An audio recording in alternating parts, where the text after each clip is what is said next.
સુખ આવે ને ત્યારે બહુ હરખાવું નહીં, દુઃખ આવે ને ત્યારે હરખાવું. ભગવાન ઈબાને આપણી નજીક તો રહે છે. અને ભગવાનનું કેવું છે ખબર? આપણા ઘરની અંદર 40-50 લાખ રૂપિયા હોય અને બેંકમાં મૂકવા જવા હોય એટલે આપણે 500 વાળી નોટ ગણતા હોય દિલીપભાઈ, અને કદાચ 40-50 લાખ રૂપિયાનો હિસાબ કરવો હોય ને એમાં તમારો નાનકડો દીકરો છે એ રમતો રમતો આવે અને તમને હેરાન કરતો હોય, પછી આપણે શું કરીએ?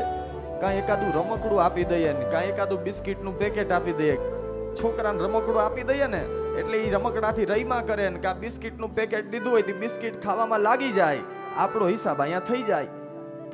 બસ જ્યારે બહુ સંપત્તિ આવે ને ત્યારે માનજો મને તમને હોતે પરમાત્માએ આવા બિસ્કિટ આપી દીધા, હું તમે આ બિસ્કિટ ખાવામાં રહી જાય ને આમનામ જિંદગી પૂરી થઈ જાય.